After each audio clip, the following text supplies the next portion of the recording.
Hello there. Good morning and a warm welcome to KFM Views, People and News. That's KFM VPN. I'm your host, Judith Atim, here 933 KFM. Well, today we are focusing on how to navigate the political landscape as a woman. That's right, that's our topic. Well, as you know, the race for political positions, including district woman representative, is one of the most consequential in our political calendar, specifically for the women's seats. This is an affirmative action seat demanding both localized development and specialized gender advocacy. So that is one of the issues we're focusing on, but we also want to know what it is like for a woman in the political space. How do you navigate certain pitfalls? And today I have an all-female panel. Last week, the focus was on our male contestants, and we had an all-male panel here in the studio. So we're shifting things a little bit. And of course, you know, the woman's mandate, nominations have been done. What are their priorities? So we are focusing specifically on Kampala, and my guests in the studio today are candidates who are seeking to represent diverse positions. Well, not all of them are seeking to represent women. Some are running for the mainstream positions. So I will be joined very, very shortly by my guests, including Yvonne Pambara, who is a former presidential aspirant, Maria Mobeid Lutale, MP contestant for Rubaga North on the PFF ticket, Winfred Nakandi, the Nakawa East MP contestant on the Democratic Front. If you've been following her, you'll also realize that for a long time she was with the National Unity Platform Party until recently that she crossed to the Democratic Front. We'll also be hearing her thoughts on why she made that shift and where her loyalties lie exactly. Last but not least, we shall be joined by Shamim Nanfuma, who is also seeking to represent the women of Kampala district. She's contesting as an independent candidate.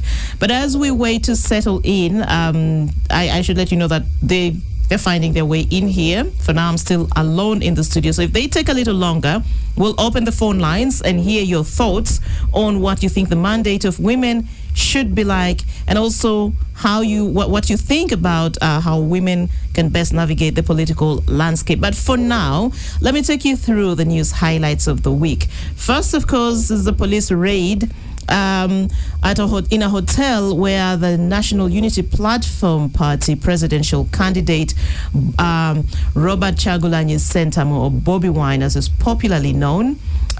He was in a hotel in Lira on Tuesday. The police raided this hotel, arrested 15 people, released 7 of these later. Police accused 2 of the NUP members of stealing items and vandalizing their car. Also this week, on Wednesday, Tanzania went to the polls, but it was largely marred by violent protests, largely from the Gen Z, the young population, who think there was really no sense in casting their ballot, owing to the fact that the incumbent, Samia Suluhu, was contesting pretty much alone, having locked up key opposition figures. So there was a lot of curfew, internet shutdowns, arrests. Until now, there's actually still a lot of protests going on in Tanzania. And we're still watching to see how calm returns and how things actually normalize. But for now, it's not looking good. Still on Wednesday night, we had landslides killing 6 people in Kwen district, 3 in Bukwo. There were lots of animals killed, and thousands have been left homeless, thousands of people in these areas. And also, we also want to spotlight the ban by Parliament for national media group to cover parliamentary proceedings without any clear explanation. The National Media Group, of course, has contested the move, continues to do so. Some members of parliament and also some civil society organizations have stood in solidarity with the Nation Media Group, and they've reiterated issues of press freedom, accusing parliament of actually infringing on this basic right. And presidential and parliamentary campaigns continue across the country. but largely presidential campaigns. We know that the parliamentary campaigns will kick off on the 10th of November, and we are also keeping our eyes focused to actually see what happens. The presidential candidates continue traversing various parts of the country, selling their mandate to win the hearts of Ugandans and essentially the vote come January 2026. So far, it has been a peaceful week. We've not seen any skirmishes or anything of that sort. So as I wait for my guests to come into the studio, I'd like to just read out the phone lines and let you know the numbers you can reach us on. And then have your say before these ladies walk in here. 0393 933 933, 0393 262 933. 0393 262 934. You could also reach us on 0393 266 933 or 0701 933 934, and lastly 0751 933 900. What do you think the woman member of parliament, let's start with the woman member of parliament, what do you think the mandate of the district woman MP is, and are you satisfied with this affirmative, the position, the performance of the women on this affirmative action seats? And also I'd like to hear your thoughts. You know, navigating the political landscape is not easy for women. There are issues of money, issues of threats, and so many others.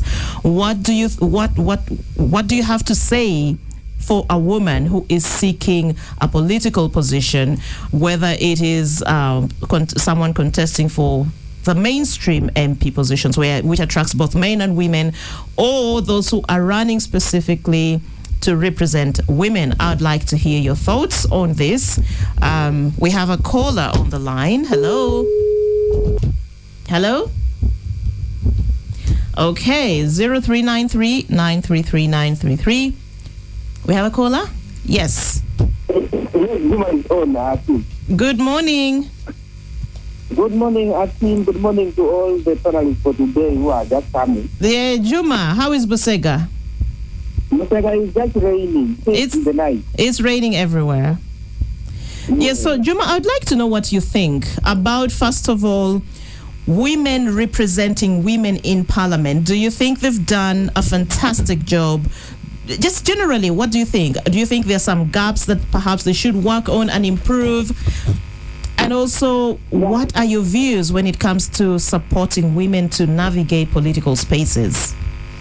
Thank you so much, my sister. First of all, the women who are in leadership, let me say, for example, the level of speakership, maybe Ministry of Health, at least Ministry of Health. Yeah, ministerial positions, not okay.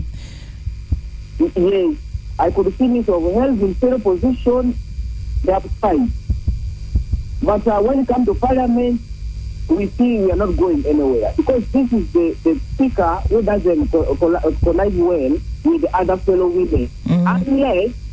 Unless you support the party she supports, then you will be her friend.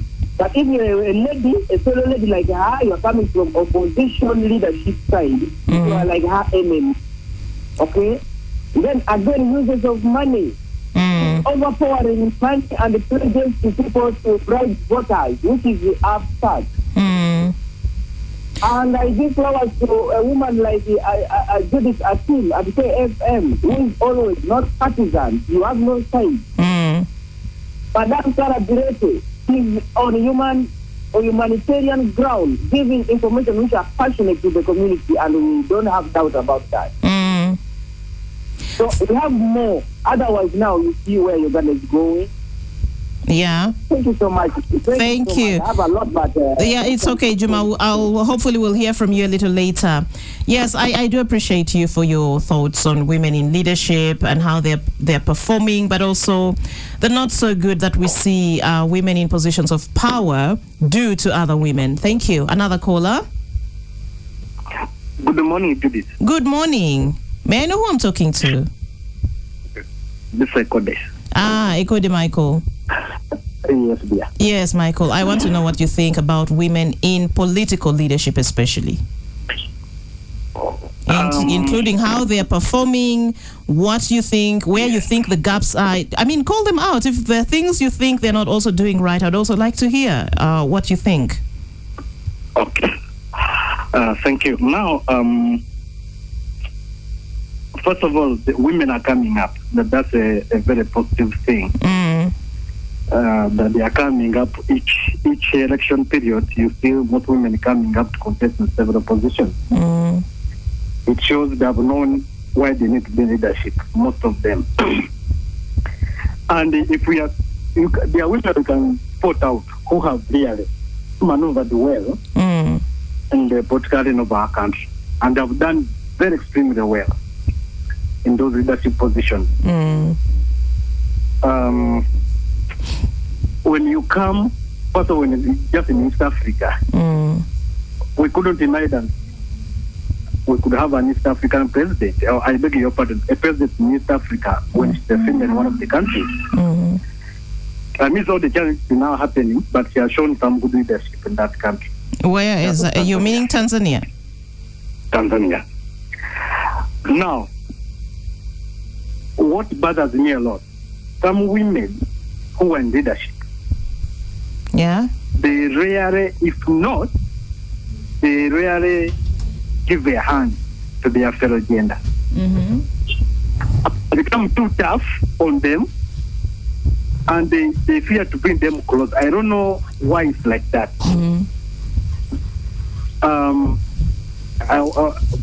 We are eyeing at NMG because they're from top to some, they are all women, and they are doing very well. They are following. How are they managing the leadership? With them, they are doing very well. Because I beat down and you look at it, okay. At least there is a positive there we can take. So, women leadership, please draw closer your fellow people, your fellow women on board. Well, thank you. Want to see, yes. I want to see if we have the country we have managed to have 2 vice presidents as women. From Special Rosa, current one. Now, if put the tone on drawing board, like who has performed better? That's a debate for another day. But final on this, women who are in those positions, please don't distance your fellow women. Bring them closer. Grow them, make them also feel they can lead those positions. Thank you very much, Michael. We do appreciate. My first guest is in Shamim Nanfuma, Kampala District Woman MP contestant. She's running as an independent, not the very first time. We'll be hearing from her. Shamim, good morning. Thank you. You look beautiful, I must say. Thank you. For a rainy Saturday morning, you're looking awesome. And you know how bad the roads are. Yeah. That's why I came in a bit late. So sorry for that. Good morning to our listeners. My name is Shamim Nanfuma, an aspiring woman member of Parliament, Kampala City. Thank you. So let's have another caller, perhaps. Hello? As we give Shamim time to catch her breath and just settle in. Hello? Okay. We don't seem to have any for now, but I do appreciate Juma and Michael. Juma says women in leadership, he thinks there are those women who are doing really fine, representing women very well, leading by example. Those in ministerial positions, some are doing well. But he thinks the speaker does not support other women, especially those who do not belong to the ruling party. And he thinks this doesn't send a good signal.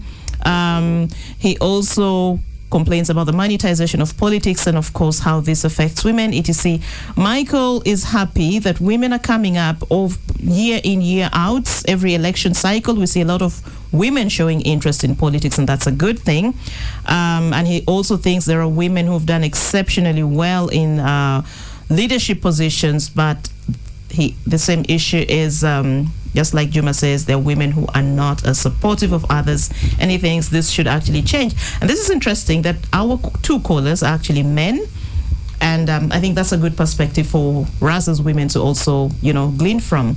So, Shamim, since you're the first here, you have the benefit of time on your side. I had just looked at the key issues, the key highlights of the week. I don't know if you were listening while you were coming in, and I would just like your perspectives on one or two. For instance, the police raid on Bobi Wine's hotel in Lira on Tuesday, and the arrest of some of his party members. We also had landslides killing people in Kwen and in Buko district, with so many people in their thousands currently left homeless. There's the ban by Parliament on nation media not to cover parliamentary proceedings, and there's no clear explanation for that. But also the ongoing presidential campaigns across the country. And then the fact that, well, Tanzania voted on Wednesday, but you've been seeing the protests that have characterized the poll. We know Samia Suluhu has been declared winner, but there are lots of issues around the process, the freedom, the fairness, the transparency of the process, and so many others. You don't have to talk about any or all of them, but you can just pick one or two, or whatever you want to comment on. Thank you. I'll first speak about the landslides, because we also faced, there is a tragedy actually that happened yesterday. You saw the floods from the Nakasero, the Nakasero issue that is going on. I want to sympathize with those people, and I really feel so sorry for them first before going to the other issues, because we've failed as leaders in Kampala city, because we have ministries like the Ministry for Prepared Disaster, yes, yeah. But it has not come out to help these people, and yet thousands of people have lost their goods, have lost their businesses, people have lost their lives. So I feel so sorry for that. As about the landslide, still it goes to the ministry. That ministry, what is it doing to help the people in this country? So it's so bad that the people that we give the mandate to lead us in this country are only working for themselves, for their families, and that's why I actually came to change the narrative.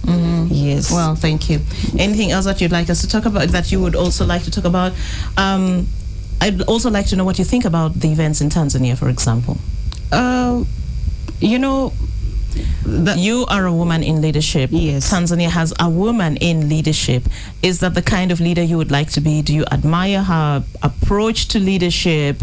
Do you admire how she responds to dissent, for instance? I wouldn't say I look up to her, because I'm a Ugandan and I look up to so many people, especially some of the leaders here.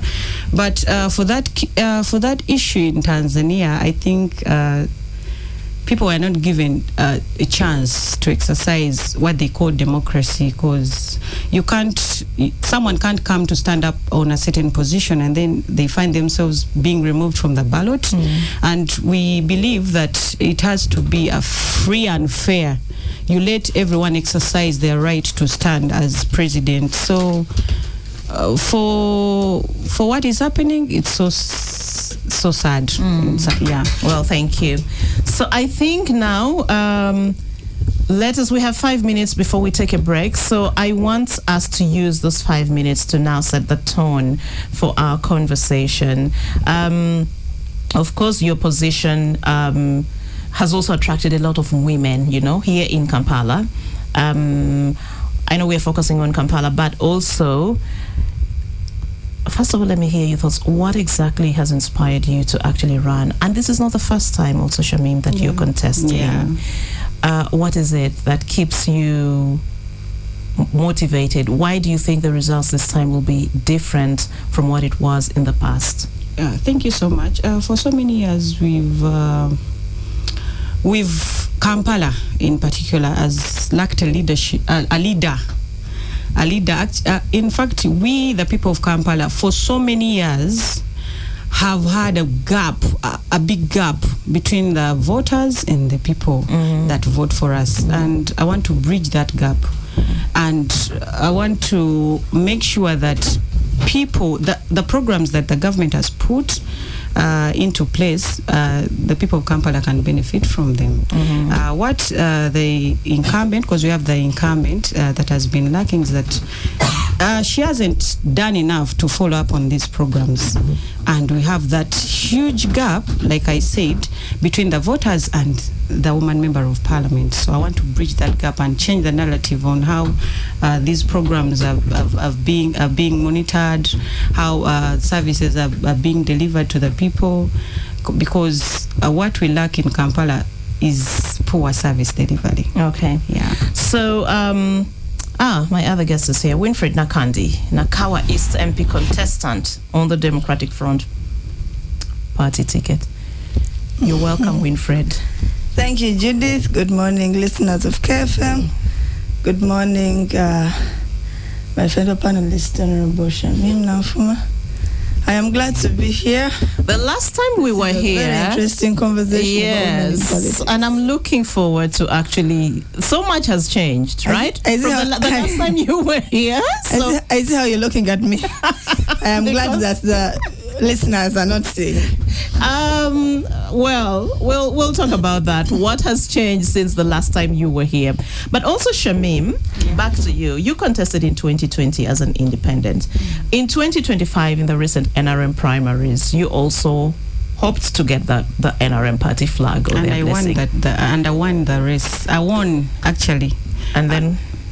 There were so many irregularities that were evident. You petitioned, but the verdict was not in your favor. Exactly, I did, but you know the internal politics. So there were so many irregularities that were evidenced, particularly in Central Division, because I won in 4 divisions, and the person that was declared only won in Central Division. Okay. So we had to petition on grounds that our agents, my agents, I won't speak for the others. My agents were denied declaration forms. They were signing for them. Others were chased away from the polling stations. So I gathered all that evidence and then filed a petition. But since it was in favor, the verdict was in favor of another candidate. I don't know what actually. Okay, things happen. There is a lot of mafialism in that party. So Okay. I wouldn't want to go back into that so much. But do you remain a party member? Right now, I'm an independent. No. But you hold a party card, right?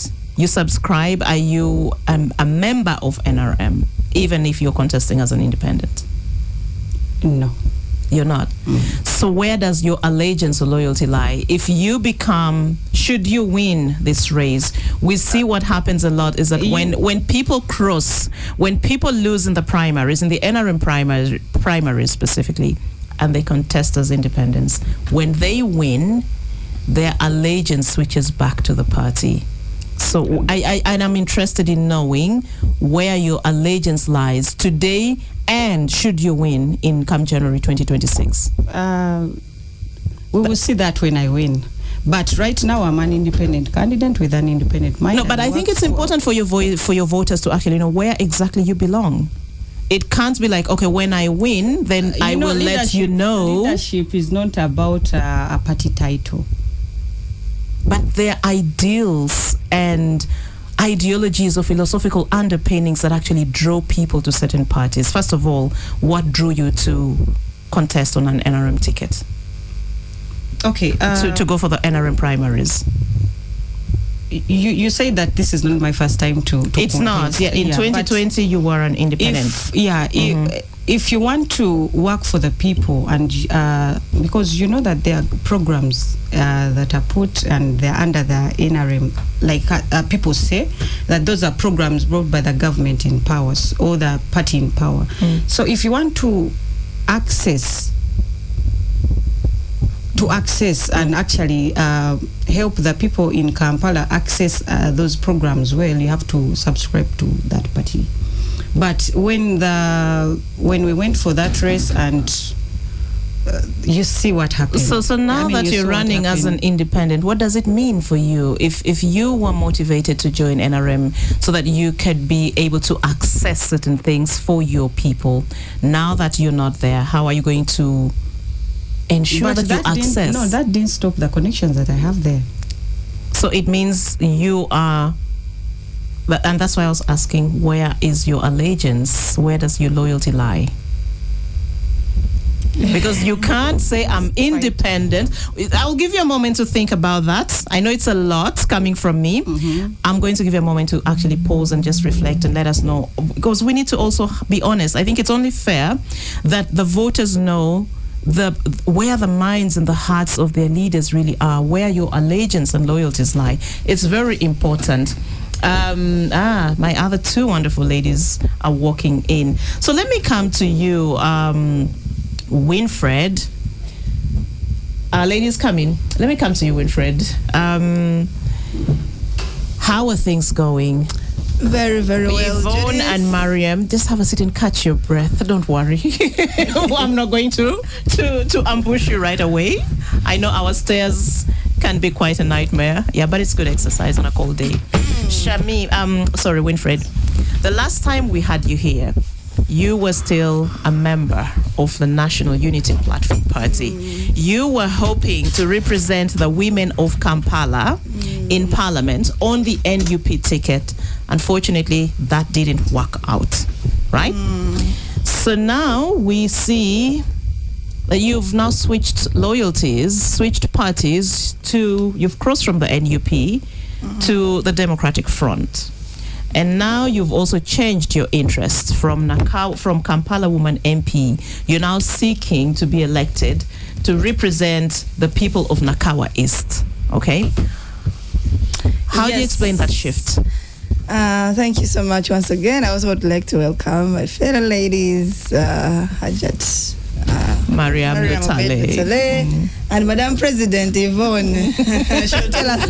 She'll tell us what happened.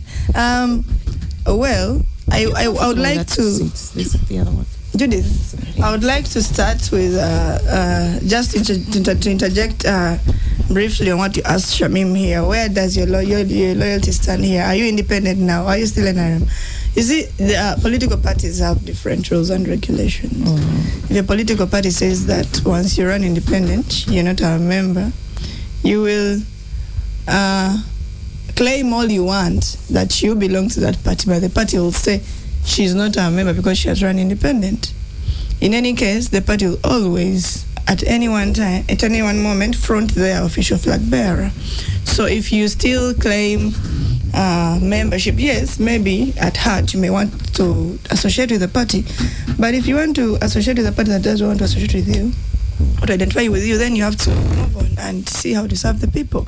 Now, back to the question. You see, Judith, when I came here, I had just withdrawn from the race of the NUP flag, if you can remember critically. Yeah.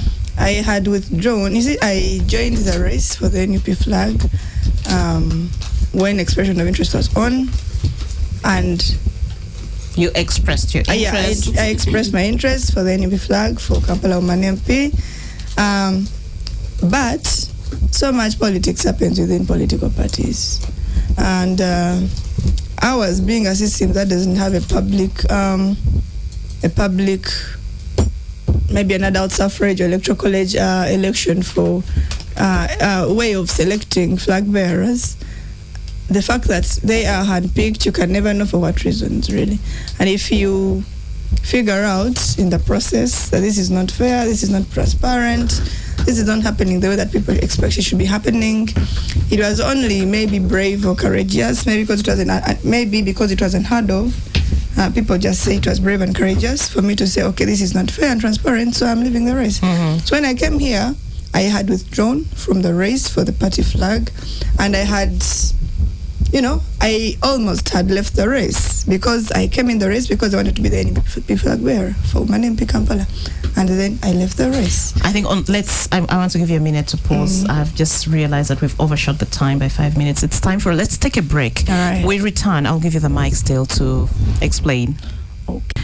Welcome back from the break, and it is 20 minutes to 10 o'clock. My panel is fully constituted.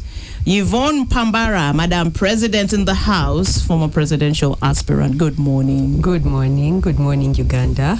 How are you? I'm well. Thank you for hosting me today. So Yvonne is the only one here who is not contesting to go to Parliament, but I invited her still because of where she has been, and I would also come to you for that perspective, because we are talking about how women should navigate the political landscape, irrespective of the position. Of course, we'll also focus on the MP roles and the woman representative roles here, the expectations and so on, but broadly, we want to see how, again, to navigate the space. Mariam Obeid Lutale, MP contestant, Rubaga North, on the People's Front for Freedom Party. Quite a shocker, because all along I was seeing posters of Mariam in town for Kampala woman. And then boom, Rubaga. Mariam, good morning. Welcome to the show. Thank you very much for hosting me. Yes, it's true. I was on Kampala woman, and I ended up in Rubaga North. This is my home division. I felt, in fact, let me serve my people at home, then I'll come back for that seat. Okay. Yeah. Well, internal party dynamics, I'm sure. There are things you probably won't be very comfortable to share on air. But regardless, I understand politics is politics. It can be messy. Shamim, I already introduced you, so that's okay. You and Winfred. So Winfred, the floor is still yours. You're still explaining what happened. Yes. From the last time we were here, the transition from NUP to DF, because also the same question I posed to Shamim about loyalty and allegiance, there is also that thinking that if you subscribe to a party, you certainly believe in its values, its ideologies, and where it is going. So there are people who think you walking out of a party shows that you were actually not grounded enough in the values and vision of that party. So what is your stand? Judith, I'll tell you one thing. Political parties, their leadership and their members have a responsibility to mobilize members on a daily basis, on a regular basis. Political parties, however strong they are, must be intentional on keeping their members and attracting new members. If a political party consistently shows a certain group of members that they are either of no value to them, or there are so many internal fights in there for political and non-political reasons, by the way. Women are disappropriately affected by these political dynamics inside political parties. So the decision I made to bow out of the race for the NUP flag was for reasons that I explained earlier on this show, lack of fairness and transparency, but also for some maybe other non-political reasons. You must be in a party where you feel comfortable, you are welcomed, and you feel that, okay, I can be here and grow politically and exercise all my responsibilities and my purpose on earth as a leader. But also the party must be willing to let you flourish. If you are sprouting, they should be willing to let you sprout successfully, or actually, in any case, support you to grow. Maybe that is happening for some initially, people. what was it that drew you to NUP? The start of the People Power movement in 2018 was hot, and it was a very big group of us from FDC then that joined the movement. Number one, the People Power movement. First of all, especially after realizing that our political party then was not front, our political party, the FDC then, was not fronting our favorite presidential candidate, Dr. Chiza Besigye. Dr. Besigye was not on the ballot, and it is him that had the power, what you call the electricity, masanyalazi and all that. So there was a new candidate, there was a new individual and personality on the block. And of course, we also believed in the ideals of the candidate.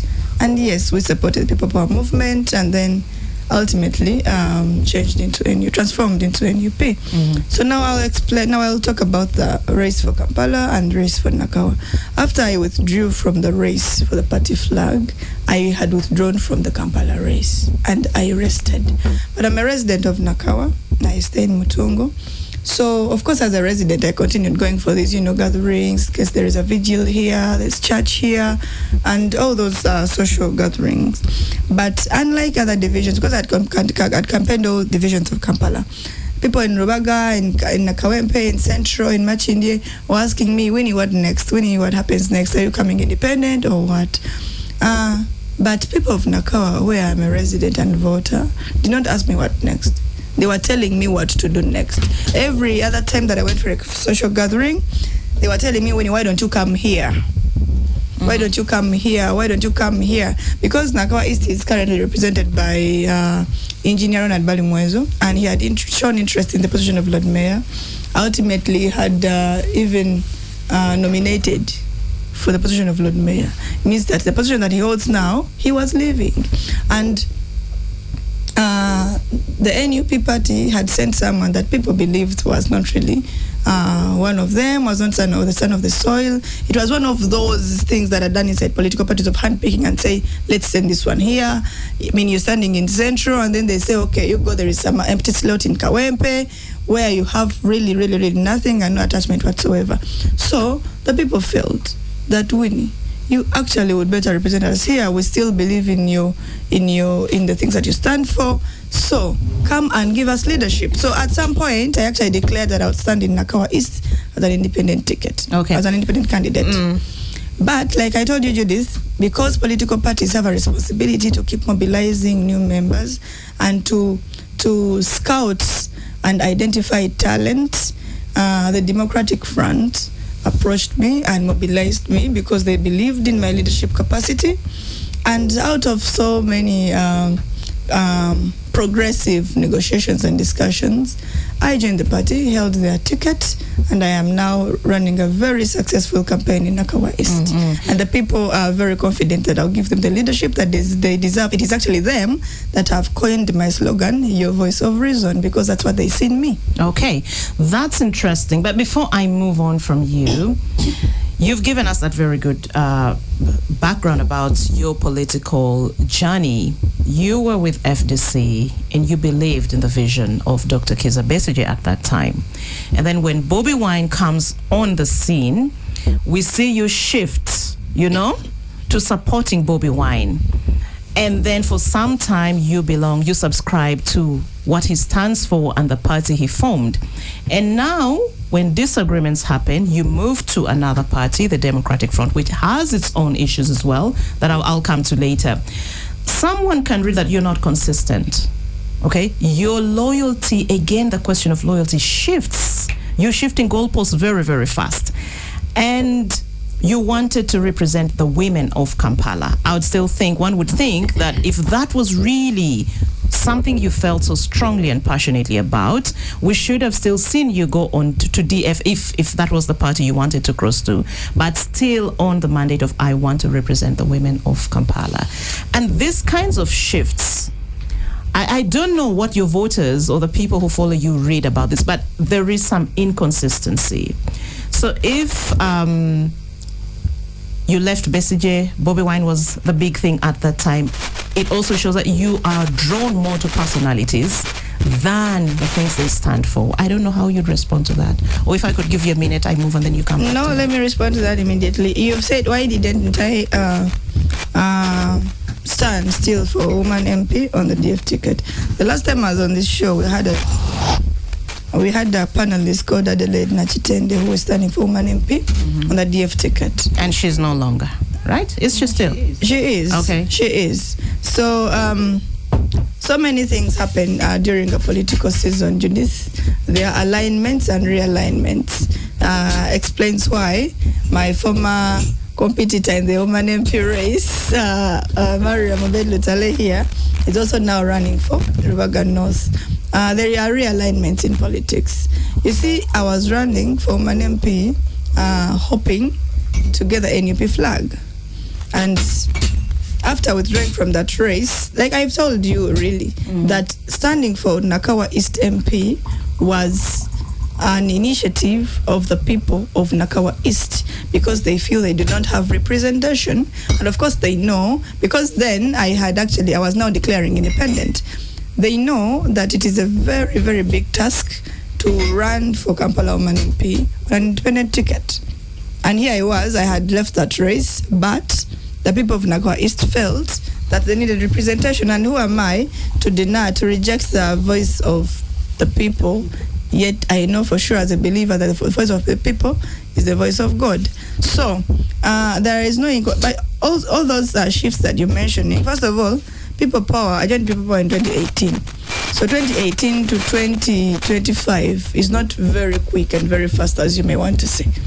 It is 7 years.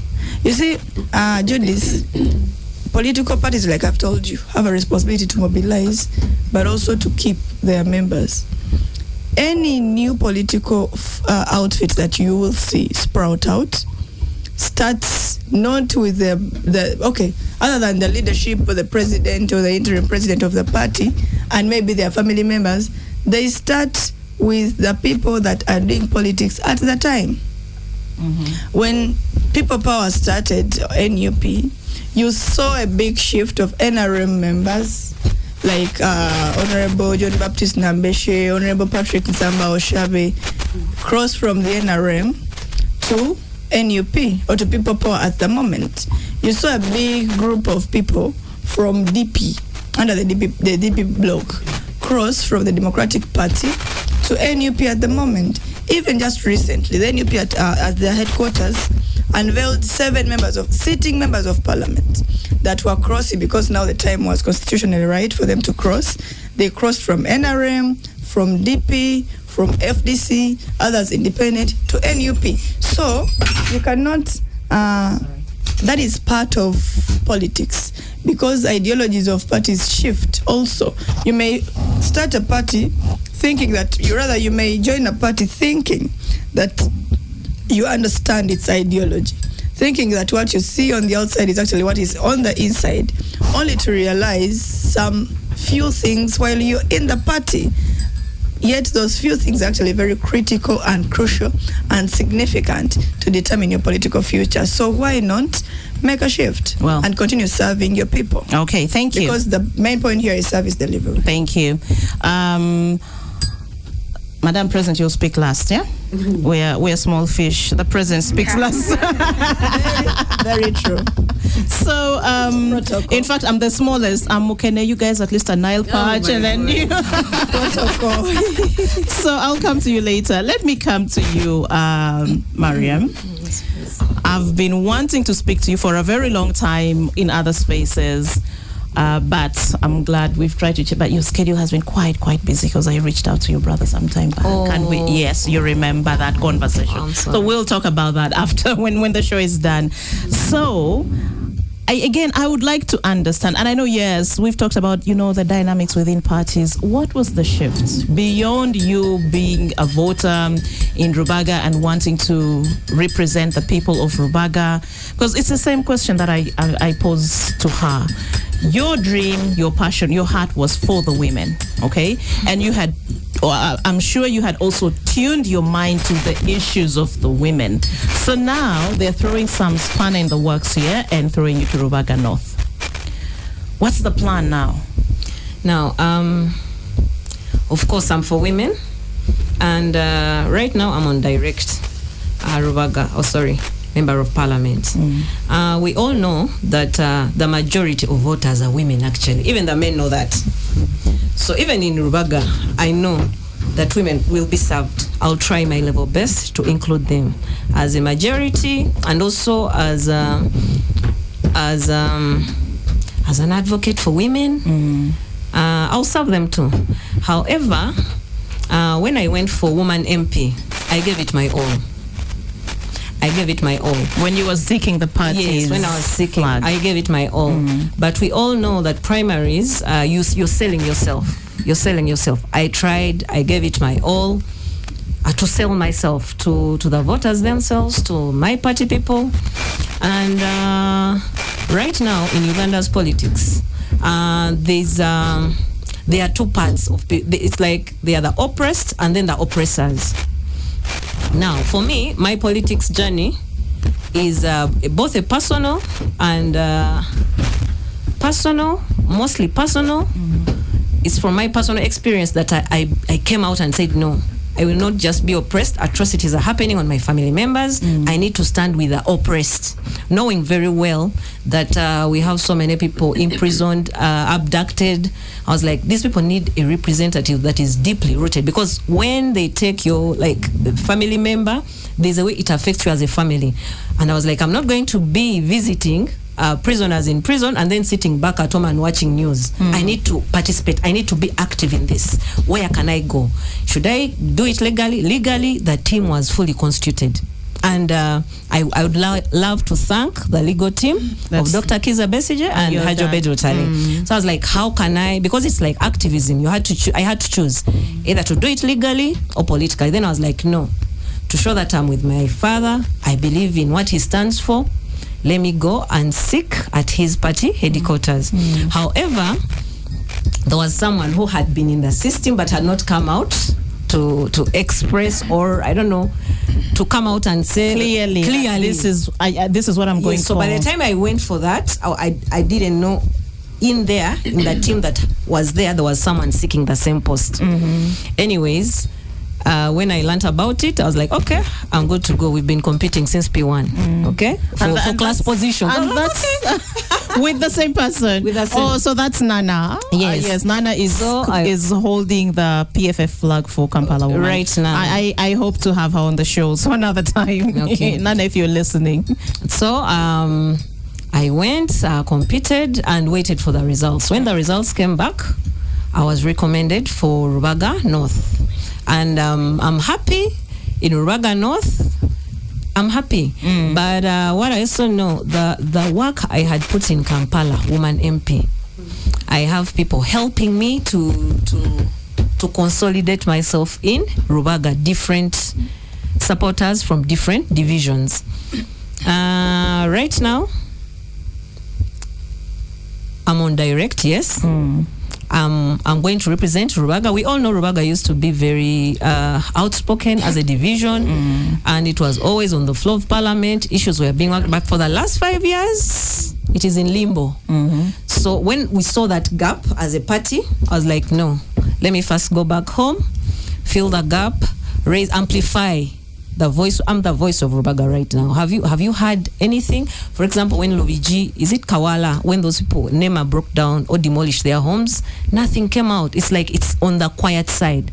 So I was like, no, this is a good place too. I'm going to deliver my people. I'm going to speak for them. I'm going to bring their issues and challenges on the floor of parliament, even on a national level. So I'm good. I'm contented where I am, and I'm going to serve both women and men. Yeah. Thank you. So, Yvonne, let me come to you. Please.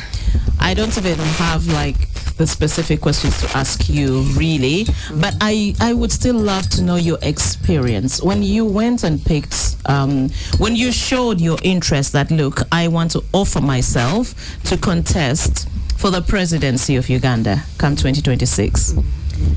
Can you just tell me what the journey, that short as it was, what exactly did you go through? Well, it was quite an experience. I'll begin from that. It must have been. Very shocking experience. I think what majority of us never envision is what it takes at that level of leadership to actually pull off something that big. And we slowly realized it, me and my team, as we started the process, that listen, this is a lot of work, and it takes someone with what they usually call the balls to sit in such a space, largely male-dominated. I can assure you for free that it's so male-dominated that even the air reeks of it. It reeks of it. Too much testosterone in the air. It's too much, and it's exactly how society sees it. You know, you reach there and say Uganda has done so much work to make sure that women are recognized in governance. But when you reach that level of leadership, when you reach that level of governance where they are now telling you, you could be the absolute head of a state, it is when you realize that power is not even patriarchy to shift even for 1 second like this to accommodate you. And that's when I realized some of these things are a lie. It's okay to tokenize and quota fill in certain spaces, but this level we are not willing to even give you the bait of saying you can even afford to ably sit in this space and manage. The experience right from the beginning, I would say from a couple of maybe steps here and there in terms of what happened. So from the first time we declared, definitely society or the state is saying a young woman, you look a certain way, you speak a certain way, and that's the first perception. It's who are you? You look like you're from the West. Now the debate became, this is Museveni's grandchild who has been sent to disorganize opposition. So from the very beginning, that's the hat they gave me. So I have to battle with it, despite the fact that I've worked with opposition from all the way from university, FDC. I've always been a very forward opposition against this government and said there's so much wrong with this government. We need to find an alternative vision for how this country can be run. So when they gave me that hat, I felt very, very disappointed, because at certain points you assume society is seeing the work you're doing. You're working with society. We are working together. Why do you accept this hat to be fitted on my head and say this could possibly be Museveni's grandchild? So all along they could not see you as Museveni's grandchild. So until you show up and say, I want the president, highest position in the land. When we were working together, you didn't see that hat. But now, because now you're starting to poke where the actual power is, they're willing to throw anything at you. So slowly now they start coining a narrative. Who is this woman? Who is giving her money? Where is she coming from? Now that's the other bit I started facing. You cannot be brave enough to run for president. Someone is injecting money into you. I'm very sure they went and looked at the accounts. There was nothing. You won't give me some money. You have money. Someone was saying, this one, you see what she looks like. She's coming from civil society. This one, the Wazungu have given her money. There was so much narrative trying to dismantle where that level of bravery comes from that it ended up now just being the normal narrative of first be careful with that woman. You're not sure. If she's not a government spy, she's an international spy, probably working with CIA or FBI. There's so many things they kept saying. But before all those failed, because people saw that I was very adamant and I was willing to push the kind of vision that I envisioned for Uganda. Now, it's when the misogyny started pulling out. Do you think if you came from another part of the country, the narrative would have been different? Or do you think you would still meet the same hurdles just because you're a woman and it's not about where you're coming from or what your surname sounds like? You'd still face the same hurdles because you're a woman. That is the issue. The bias up there is that I think at times we forget. No, it's okay, Karen. At times we forget that power remains power. And there's no one willing to relinquish it and hand it over simply because you feel this is a state that should be respecting equality, that should be because you can see what they've done. To the point of the ballot, we've cried about Museveni rigging elections for how long? But they're not willing to put you among 8 men to just represent. Even that is hard for them. So they try to balance and say, really, what is the probability? I want us to take a break, and then when we return, I'll still give you the microphone. What do you think should be done to actually accommodate women in that particular space of that highest position of the presidency? I know with affirmative action, it's given, directly elected, there's some competition, and the problems are still there, but not as big as at that level after the... Okay, welcome back. Welcome back from the break. It's 7 minutes past 10 o'clock. We're continuing with our conversation on navigating the political landscape as a woman. And I'll remind you that in the studio with me, I have Yvonne Pambara, former presidential aspirant, Mariam Obeid Lutale, MP contestant, Rubaga North on the PFF ticket, Winfred Nakandi, Nakawa East MP contestant on the DF ticket, Shamim Nanfuma, Kampala District Woman MP contestant. She's standing as an independent. Yvonne, we were still talking about your experience and confronting patriarchy at the high levels of politics.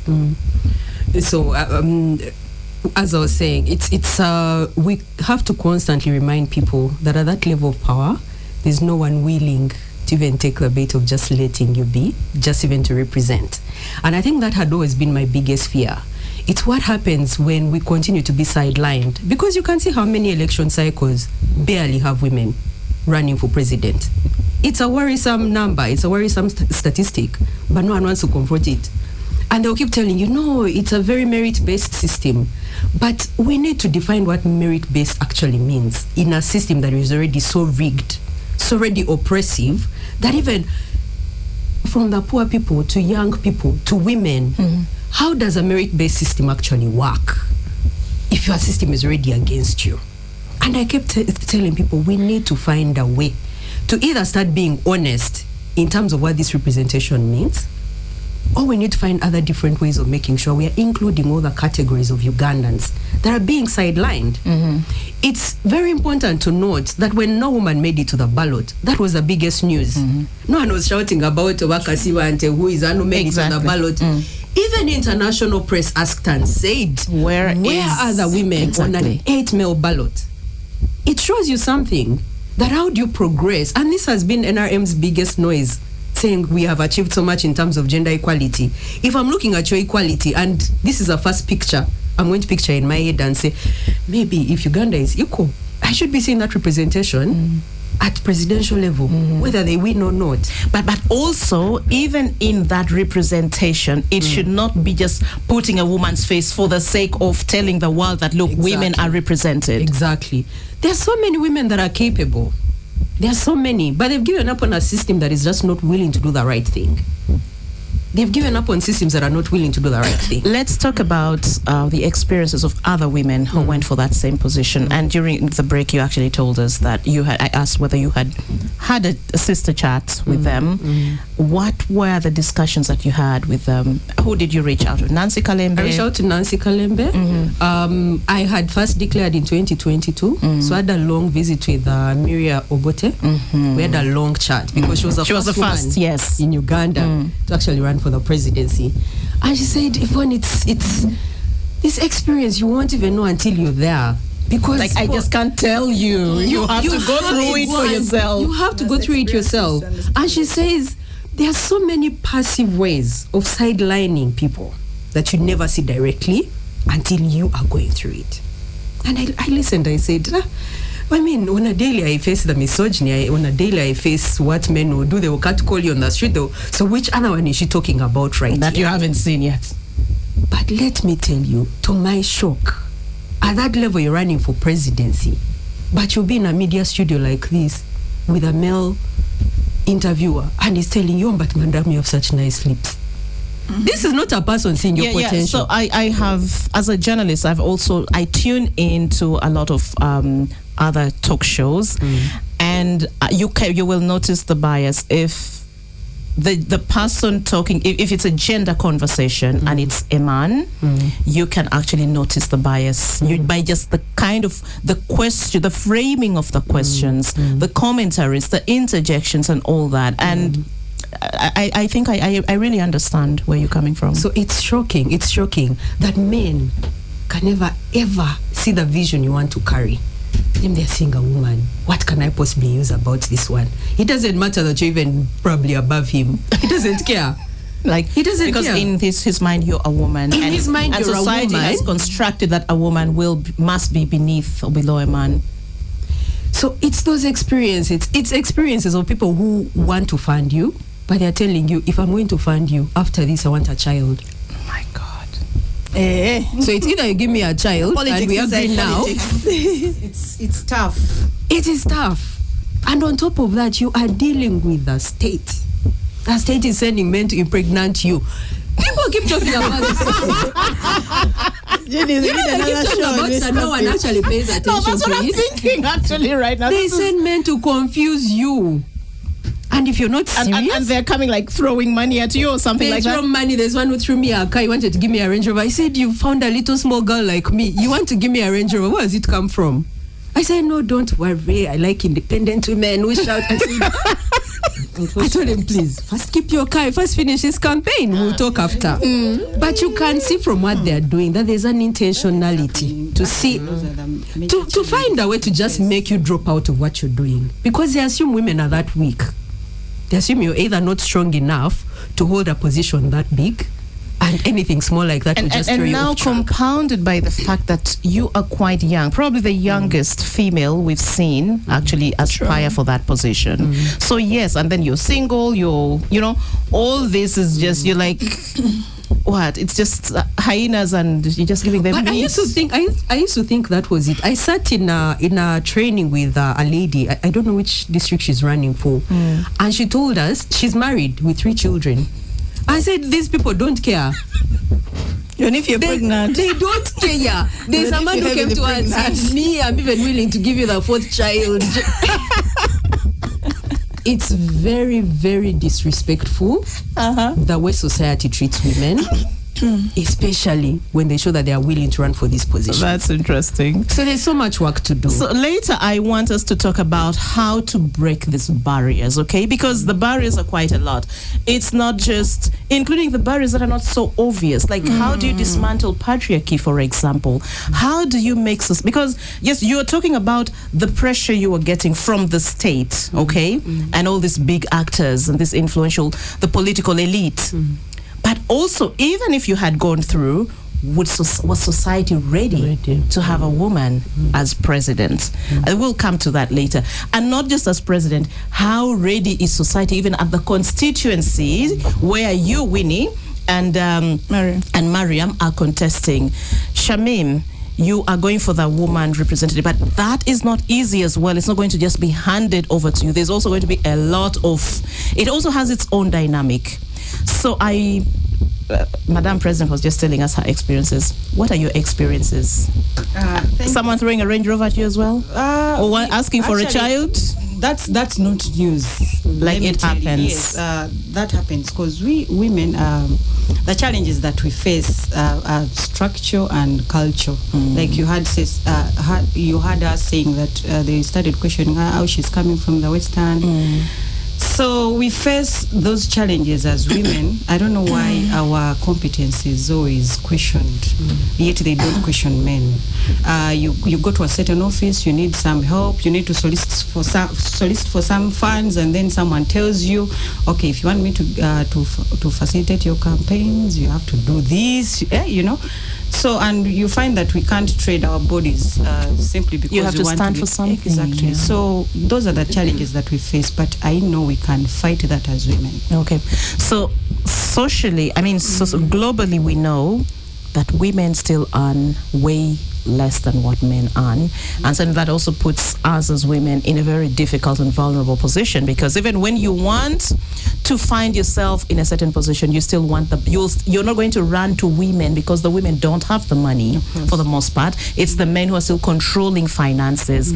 And I would like us to also chart a way forward for women. How do we overcome these economic inequalities so that if a woman is running for position, instead of running to men, you actually have like a safe space where you can run to other women? And is that support even if, say, we had women with money, would they be willing to help? How do you get them to help? I think we'll come to that later. Winnie, you wanted to say something before I move to... okay. Your experience so far. You're saying it hasn't been bad, but 10th November has not started. You have 9 days before the real campaigns begin, and you really see the good, the bad, and the ugly of politics, Mariam. And this is your first time, right? On a national level. On a national level. Which other position have you contested for previously? I've had, but when I was younger, school, clubs. We are talking politics. Yes. Yeah, where you really have to go bare knuckles. No, seriously, no. So this is your first time. So these ladies have experiences, though, because even for you at within the party, it wasn't as fierce as we saw with NRM, with Noob, right? DF was also a little like they just handed over to... It's a new party, 2 months. Yeah. No. So it was like, okay, who are the best candidates we can field and for which positions? Sometimes. Yes. So it's not as ruthless. But you saw what happened with Noob. You were in there, so you know what happened. You were with NRM. You have quite an experience. Let's also first talk about the dynamics within the political parties themselves and where it puts women. Especially for PFF. I know PFF, you're fine, but maybe Yvonne, you would like to, but Judith. No, I can still talk on it. You can still talk about that. Yeah, even from that level, it affects how even the top position is now viewed, because the fact that, and it's going to come down actually to why we assumed there were no independents on the ballot, automatically sidelining women, because women are not decision makers at any particular party. I was recently, I think, on my party, top leadership, my friend. When you aggregate, or when you look at it in aggregate terms, I think that's what she's saying. Who leads a party? Yeah. Okay. Who is the head of a party? Even if you look at the VPs, who is a vice president? So that is where we realize the problem is. So the subtle sidelining comes from things like that. They are going to sit down and sieve and go through political parties and say, listen, which single political party is led by a woman? There's none. If you tell society that you're willing to lead one, what do they tell you? Who is going to vote for you? Even your fellow women won't vote for you. Do you see that? But then again, they will tell you, but women, you're always making noise. Why don't you go and form your own political party? I was recently on, what radio station was this? Where someone asked me, they said, if Noob, for example, if Bobby Wine invited you and said, we want you to join the party, what would you say? I told them I would be willing to join Noob, but as its flag bearer at presidential level. That was Men abused me for 2 weeks. I saw that. They abused me for 2 weeks. They said, who are you? A woman leading? What? The insults were so many. And then I asked, what's wrong with a woman leading your party? I said, no, it just can't happen. And you ask why? They're like, either they assume you're not as fierce, you're not as vigorous. There's a certain, and I think they attach it to that normal, these characteristics attached to women. You're emotional, so you can't lead. Or you're soft, so you can't lead. Because to them, leadership is that strong man kind of. So basically, if you paint a portrait of a leader, it's male. In fact, in Uganda, it's a man. It's the face of a man and an older man at that. In Uganda, if you paint a picture of who a president should be, every Ugandan will paint Museveni. It's a military old man. Yes. Like that is what they call strength. To them, they assume that's what strength is. Yeah. But also, you couldn't blame them for that, because 40 years, the bulk of the population is below 30 or below 35. So you certainly would not also blame them, because that is how leadership has been constructed for them and painted for them. Perhaps if they had seen different leaders come and go, maybe they would paint different portraits of what leadership should look like. Carry on. So that is the issue. So the automatic sidelining comes from the fact that even political party structures, in their own way, are not seeing the actual work they need to do to make sure that women are sitting in decision-making positions. They are put somewhere and there in quarter fillers. They're like, but she's participating as woman MP, but don't you have power? And it's a very passive thing, and I don't want people to keep carrying it. Why can't they head the party? What happens if I go and tell Bobby Wine, I'm contesting against you? Let us go and run it. Okay, leave alone NRM who disappeared. Who is that young man who tried to run for flag bearer for NRM and they disappeared his academic papers? I don't know what happened. and then them were even removed from the register. So you see, that's the thing. That's the thing. Judith, I don't know if you're going for a break or No. We will have a break in about 8 minutes. So let me come to you, Winnie. I'll come back to you, Yvonne, later. You see, there is an issue that I would like to bring to the attention of the public. When we talk about these things, someone may think this is a Ugandan problem. We may easily look at the Ugandan ballot paper, which has 8 male candidates only, and think, well, okay, Uganda. I want to emphasize this is like Shamim says, it's a structural problem. It's a global structural problem. It is. It is shocking that even in democracies that we take as very advanced, it is, someone of our time may not understand that Hillary Clinton was the first ever female to be nominated by a major political party in the US. A country that has which has had 250 serious years. democracy. Yes. It is actually more shocking for someone to learn that Kamala Harris, who just recently ran for parliament, for president, was the first ever female vice president of the US. when she was vice president of President Joe Biden. So it is not, first of all, an African problem or Ugandan problem. It's that currently in Africa we have only 2 female presidents. One of them was just re-elected and declared yesterday. His High Excellency Samia Suluhu Hassan of Tanzania only rose to the presidency after the death of Magufuli in 2021. And it is just now that she was re-elected.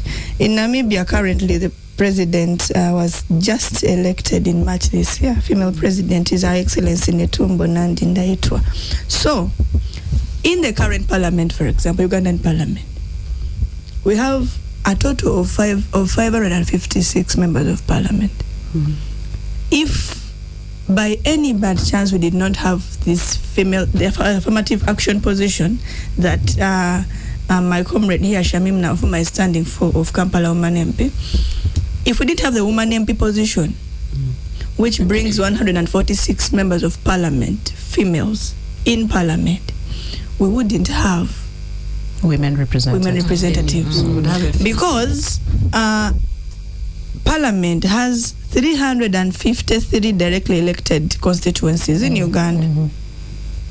Out of those, only 16 are women. I mean, you can count them, Honorable Betty Namboze, Honorable Namuga. I mean, 16 out of 353. That is 4.5%.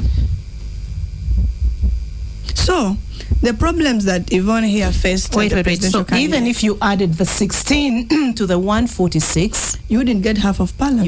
You wouldn't. Imagine. So, the problems that women face, now me here and Mariam, who is standing in Rubaga North, that are going to face are serious and significant. I was telling you here in a break, it was like a joke, but it is true. While we are campaigning in our constituencies, you may have a crowd of 200 people that you've talked to successfully. They are all holding your posters. They want your stickers. They're like, Banange, Honorable Nakandi, please let me take your stick and pin it on my stall, chapati stall, or my home. And you have to remind them. The moment you remind them, by the way, I am not for Woman MP. I am standing on the direct MP seat. They're like, hey, you're standing with a man. I didn't know.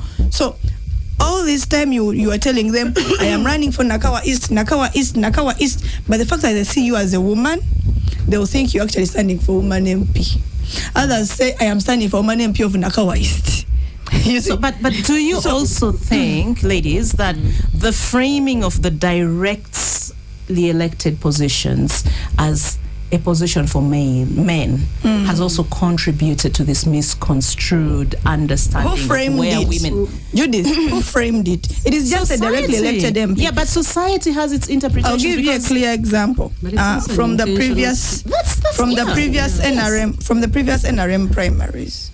There was a friend of mine who ran in the primaries successfully because she's a former member of NUP, Lenia Charity in Vura County. She won the primaries with a landslide. But I remember seeing her declaration form, her declaration of result form of the NRM. It was all over the internet, and it was male MP, Lenia Charity. Like, this is not... That's what I'm saying, the framing of it. This was the NRM Electoral Commission writing a declaration of result form and calling this position a male MP when it has actually been won by a woman. So... there are those subtle but very significant silent battles that we face as women, because somehow also ordinarily maybe we're not expected to be aggressive or fierce, so they don't actually expect that we can run for these positions. It is unfortunate, but we have to face it. If you are running in a race with the men, you have a lot of work to do in just explaining. So I tell my people of Nakawa, on the ballot paper of men, I am the woman in a red gomesi. I have to keep reminding them. I think that is something that should also be done, you know, yes. Because it's the only way perhaps you can deconstruct some of these thinkings some of these gendered stereotypes and so on, that a direct seat is for the men. So perhaps with the constant repetition, society then begins to understand that these positions are not gazetted for men alone. Shamim, let me come to you. We are talking about breaking this, dismantling these patriarchal narratives and stereotypes that disadvantage women. You're going to represent women. Okay, you're seeking to represent women. How do you think society should actually respond or deconstruct some of these stereotypes that actually continue to hold us back at both looking at the systemic and structural barriers that hold women? How do we, right from the grassroots all the way to the presidential, to the state level, where Yvonne was, and all the kind of resistance she actually met, basically largely due to patriarchy? Thank you so much. Now, like my sister said, that we need to teach the electorates about the positions that we are standing for. I Shamim, I'm standing for the woman representative. So that is an affirmative action position. But we as women, and that we are lucky that the biggest percentage now, when you come to the voters, is women. We need to create a governance system that where we are not just participants, but we are decision makers. What we are lacking as women is that we are only included in certain positions where we only participate, but we don't involve ourselves in decision making. But if we change the narrative, like the position of woman MP, I think we are going to change the narrative now. But we have to do it as women. We try to teach our voters that, look, this is the position we are taking now. You phrased the question. So no. You've answered actually very well. But I want to, when you were talking, I was also thinking, and I want to just throw this randomly. Do you think also the way women view other women also matters in politics? It does. Okay? Because my perception of you as a woman determines so much. The way, if all of you came to me and you're seeking the same position, how do I view her? How do I view you? How do I view Mariam here, or even Yvonne? Do you think that also matters, in determining who? Because you are going for a directly elected position, an affirmative action seat, and the assumption is, I'm a woman and these are women. But how do they view you, for example, and how will that shape the outcome of your elections? Oh, thank you so much. Now, I think we need to first understand why this position is there. If the women in Kampala, now let me speak for Kampala, get to know the representation for this post.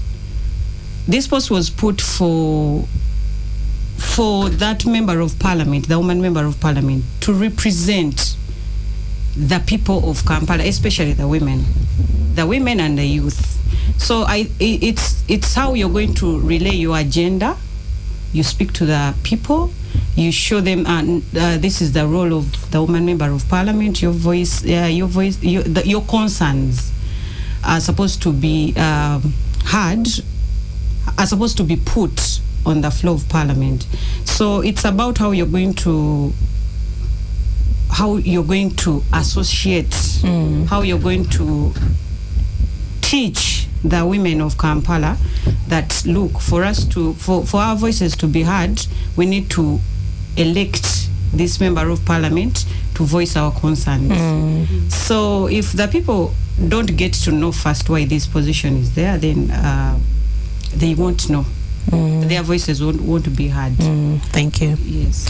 Mariam, let me come to you still on dismantling patriarchy. And I know you're a lawyer. You do a lot of human rights work. You do a lot of also, and you're a feminist. Civic spaces, women groups. Yes. And the same question of deconstructing some of these stereotypes that we've been socialized into. Men are this, women are that, And also looking at you as a leader, do you think the way other women view you or view female leaders generally actually contributes, and how does it affect women in positions of power? Right now, if you go to stereotypes, there's a stereotype in political spaces, in work spaces. You ask me, where have you played politically before? That is serious. When we look at competence, okay, if you have a company, okay, Uganda is there, people are playing. You'll say, okay, me, I've been here. These are seasonal players. There are people who have been in Ugandan politics for generations, and I come from that group. My family has been active in Mutesa's government, in Obote's government, in Amin's government, now in Museveni's government. So when you say, Mariam, where have you been? We've been groomed and raised. We've lost our family. People have died. My grandparents on both my mother's side and father's side died because of politics. So they are quiet people who, like, we've been farmed politically or grown politically. So when I come out, it's not like I'm new on the scene. So we should, people are like, Mariam, when did you enter? I did not enter politics. I've grown. I was born into it. Perhaps the question would have been elective. I'm saying stereotypes. This is a stereotype. That for you to be able, for example, Trump had not stood for any political office. He was a political outsider, and that was the label he also carried in his first term. Thank you. Yes. So I fall in that. And this political season, everyone like, where have you played before? I've not played. I've not entered. I've grown into this. But that does not mean you're not good enough. It means my competence is well informed, even more than people who have come on Museveni's government. It means if I'm coming out as oppressed, it means it's not just starting with my father. It started with his grandfather. It started with my grandfather on my mother's side. So when we look at things like that, I feel like people are closed out because you've not been seen around. Most people are closed out. They are not given that chance. That for you to come into politics, you must be in the corridors for some time. They're like, okay, she has been around for some time. If you're running a company, it means you've closed out brilliant ideas, new things, new ideas to your party or to your company. So I feel personally that is a stereotype we need to fight, because competence doesn't, you will be there for years and there will be competent people to come and change the game changers, trailblazers, like the Trumps of this world. Yeah, but also, fairly speaking, everyone has to have a start. You have to start somewhere, you know. So if you're not given that chance, how then will people know what you're capable born of and doing? grown into it. Yes. Anyways, personally, I'm lucky. In Rubaga North, women have delivered to the constituency. We've had Honorable Betty Kamya. We've had Honorable OHT Nabosa Sebugwao. So the Rubaga people have that faith. The women who have stood in that position have actually delivered more than the men. Okay, not more, but they've worked and like they've earned it. Yes. So my division is more receptive when it comes to, like, I have to work, and at least, you know, they know that women, if we commit ourselves, we pay attention to detail, like we play, we don't, like, we can't sit back. So me, I feel for Rubaga North, they've given me that chance, because the current or the incumbent right now has downplayed what those women did during their time. Okay. Well, thank you. I'm seeing my producer James actually giving me the side eye that we've overshot time for the break. So we're going to take a break, and then when we return, I would like to open the phone lines, and I'd like us to hear from our listeners as well. We're discussing navigating the political landscape as a woman. I'll read the lines to you, take note, and then after the break, you can just give us a call. 0393 933 933, 0393 262 933, 0393 262 934. You could also reach us on 0393 266 933, 0701 933 934, and 0751 933 900. That's after the break. Thank you very much. Welcome back from the break. The conversation is getting really interesting in here in the studio. My name is Judith Atim. This is KFMVP, and we're discussing how to navigate the political landscape as a woman. And it's time for you to now have your say, contribute to the discussion. Our studio lines are open. I don't know if we have a caller on the line right now.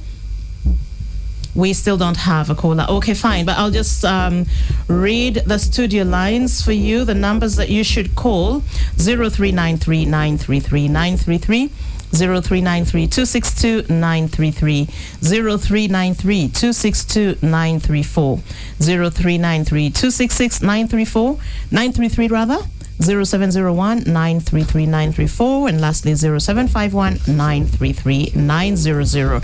If you are a woman or you have been in elective leadership, what lessons can you share for women who are heading or going through this process of, offering themselves to lead and so on? But it's not all, it doesn't have to be just you as a woman. Even as a man, what do you think can be done to actually support women in leadership, not just for the affirmative action positions, but even for the directly elected MPs and for women seeking leadership at the highest level, that is at the presidential level?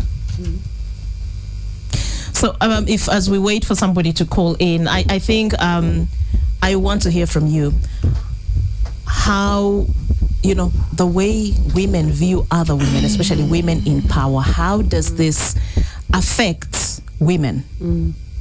I think we underestimate the level of social construction that has happened, especially when it comes to privilege willing to maintain its privilege and power willing to maintain its power. Women have been constructed the same way the entire society has been constructed to believe that men are better leaders than women. We have a caller. Hello? Hello? We lost that. Okay, we have another one. Hello? Yes, good morning. Juma is right from Victoria. Yes, Juma. We have first begin by condemning the current regime for discriminatory approaches to some women who are not living together with the NRA. There are those officers within the NRA from the female side. They are trying to intimidate. Recently, 2 years back, you know what happened to women opposition, member of parliament, in front of parliament, parliament building. They were tortured by the state apparatus. Now, who is the head of state? What can you say about such acts? Now, if you can harass and torture the representative of the common person, now, do you think for us, once the state commander is down, do you think the war shall continue? It is intimidation. We need to stop. Then another thing, we need maximum cooperation between all women in all aspects, whether you are from top or from local government. Thank you. That's fairness to be so much. Thank you very much, Juma. Hello? Okay, so Juma says he's condemning the current regime for discriminating against women who do not subscribe to the ruling party or its ideology. He's also decrying the intimidation of women for maybe participating or expressing their ideas on certain issues that perhaps make the establishment uncomfortable. We'll come to, do we have another caller? No, okay, fine, that's okay. So let's just carry on. Yvonne, we're talking about how women view other women and, how basically that it affects women in positions of power. So like earlier you were saying that we need to become very critical about how power is being used, and it's very important. And I think, just like our caller said, Juma, it's very important to realize that the state, the ruling state as well, weaponizes the fact that it knows what the kind of social constructs we have are capable of doing. They know that if they tell men, you're more powerful, you're more capable leaders, they maintain their power as men. There's no one who wants to relinquish that privilege and hand it over. So it's now waking up to telling women to change that mindset, that it's very easy for you to buy into a construct that is also playing against you. And it's what we need to realize. The other day I saw a woman on X, on Twitter. saying that I don't think women should even be in top CEO leadership positions, that they are too emotional, you can't lead, you're easy to confuse because men will come and sleep with you. Those are the constructs that women have about even themselves. So you wonder, where is your solidarity to even fight for yourself? Where does it come from? But I think it comes from a place of lack of being critical. Exactly. You know? And this is how the state also weaponizes it. Because if the biggest voting bloc of 56% woke up and said, we are refusing to vote in Museveni, what would happen? So they weaponize it as well. They'll say, but if women wake up and realize how much power they have, we are doomed. And it's the reason why. I was recently talking to Nancy and she said, you are joking with power. They will make sure a woman will never appear on a ballot twice. Reason why? The more you're also gaining that power, the more you're opening the minds of other women that it is possible. It is possible. It is possible for you to gain power. It is possible for you to just do what these men are doing. And the minute they realize you're ruthless to that level, what will they do to you? They'll make sure they sabotage your efforts and make sure they sideline you completely, that you never build that power yourself. So they also know where to take advantage to the point where you never get that power. And women can't wake up and realize, you people, we have to fight.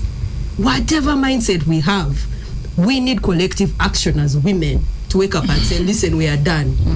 And we can topple these governments. But where are we starting from? Because, you know, uprooting some of these strongly held beliefs, if someone is 40, 50, 60 years old and this is all they've ever known, this is the reality, how to reimagine a different reality for them. How do you do that? At what point should we start? Do we have a caller? Yes, I'm told we have a caller on the line. Yes, hello. Hello, good morning. Good morning. We're getting a lot of feedback from you. Can you just step away from your receiver, please? Hello? Okay. No. Your connection is just very bad. Okay, step out. Just go to a quiet place, please. Okay. Hello? Hello? Yes. Yeah, I have something. No, I think we'll just drop the call. We cannot really pick you.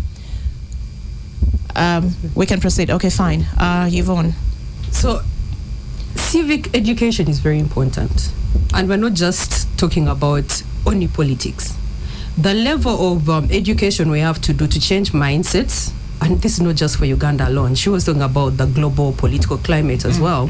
There's so much work to do that, again, states are weaponizing to make sure that populations don't wake up to the realization of collective power. So civic education is very important. NRM is sharp because the first thing they did when they realized the masses are waking up was what? Cut it. The more you become understanding of the nature of climate and context you're living in, the more you fight. And they realized slowly by slowly that women were waking up as well. So what did it do? It went and chopped from the beginning where your power is going to come from. Knowledge, wisdom to know, this is what is wrong, this is where your power is. So civic education is very important. Yvonne, just to cut you, you know, when you were talking about that, I began to visualize all these women that we've seen, vice president, prime minister, etc. Do you think this is just a tactic to like appease the masses and say, hey, women, look, you're represented, we've given you a big slice of the pie? It is. You think this is tactical? Half the time it is tactical. You're literally a quarter filler, what we call quarter fillers. It's to show the world, the same way Museveni will know. Any day you can wake up and do something to Bobby Wine, but it's like, this guy is giving me good credit for democracy. So you never wipe him out. So it's the same thing. If I want to put a face and show, women, you continue voting for me because see what I've done for you. Women are 30% in parliament. You're like, we're doing well. But you don't have actual power. And they know that you don't have that power. So you become happy that, oh wait, oh my God, Kamala Harris is running. But they know they are going to chop you from not even the knees, from the ankles. They'll chop your legs, they'll chop your feet, you won't walk. And they know even the constructs and settings you're in are not ready to coin and receive what you look like. And they'll weaponize those very competencies, they'll weaponize those very settings to make sure that you're happy at that level. But come on, you never get the actual power. Interesting, very interesting. Yes, Judith, Yvonne here raises some pertinent issues that and I don't know, for some reason, when I was scrolling through my phone, I landed on a recent tweet by the Deputy Lord Mayor, Her Worship Doreen Nyanjura, who is also standing on a directly elected MP seat from Mwenge Central. She tweeted that women are reluctant to take credit where it is due because their men will appear weak. And it reminded me of a function that I attended, and the woman was attaining her PhD. And the husband, I think, was a senior 6, maybe university degree holder. But they are both very successful. They're a very successful family. Now, we call this woman doctor, but we also have to call her husband doctor because... And she actually told us on the function, my husband is the doctor in the house. It is this woman that has attended the PhD, so she's the real doctor. On the contrary, if a man attend a PhD and we call him doctor, the wife we're not required to call his wife doctor. You understand? So it is that bad. But I'm glad that we have women that are actually running for these directly elected MP seats, because Electoral Commission has not done a lot to educate the masses about these MP seats. But every time we have a woman stand for a directly elected MP seat, that female candidate actually educates the masses. So me here in Nakawa East, people are learning that I'm actually standing for the male position. Mariam here, people are learning that she's actually standing for the directly elected that they call male. So every time we have more people coming up fiercely and fearlessly also to stand for these positions, we are actually directly and indirectly doing massive civic education. I have, you were asking people about their experiences here. I have been fortunate before to win an election that was a direct seat. I was president of all students in Uganda, president of Uganda National Students Association, 2017 to 18. That election, I was the only woman, actually I was a girl then I think, on the ballot paper. It was a very, very, very fierce election. You had to campaign the whole country. You had to look for election in every district of Uganda. The election was held in Lira. There was a son of the soil on the ballot from Lira, but I won them. It is unfortunate that since 2017, when I won, I am the last ever female president of UNSA. But people who are brilliant, intelligent girls have been coming from university and trying to take this position.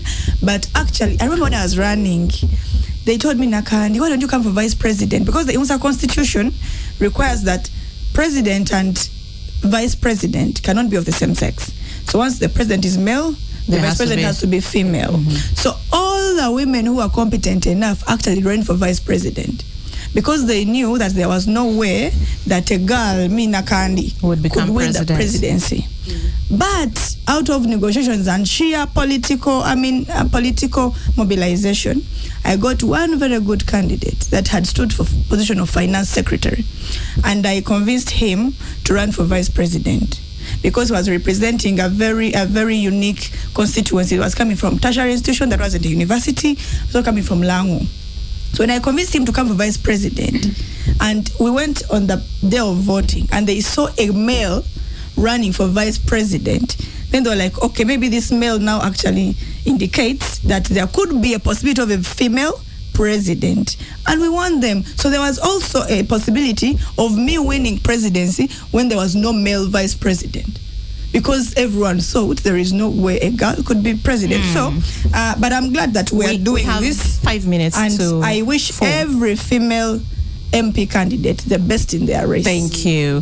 Shamim, let's hear from you in about, sorry, we've eaten actually so much time, but we're concluding really. What I want us women to do is to have a collective solution to this, because we need a country where both men and women enjoy equal opportunity. Leadership shouldn't be based on patronage, but rather integrity. So, and my sister talked about civic education. It's us now. It's the role of the Electoral Commission, but it's our role now to teach these people why they should vote who. Actually, for my sisters here who are contesting, yes, we should. I'm going to speak for them, even when I'm I'm campaigning. We should vote now, women, because we need to rise up as women. Yeah, and she talked about the vice president. You see, she's just a participant, but in decision making, she's no longer there. Meaning, we need to fight as women to put ourselves up. Thank you. Thanks. That's very important, Shamim. And Mariam. My appeal to the public is that let's focus on the competence. Like when we check our brains, there is no female brain or male brain. But if a woman can competently deliver, please give that woman a chance. We've seen women delivering to the detail more than men in some constituencies like mine. Right now, as a woman, yes, I'm on a direct MP seat. I'm for women, but I'm also going to deliver for men. Please give women a chance. See what we can deliver, because politics is more about service delivery, bridging gaps. We are better negotiators. We are better nurturers as women. And I believe even as reconciliatory, women are more subtle when it comes to, like, there's no like aggression between other candidates and maybe other parties. Please give us a chance to perform. Thank you.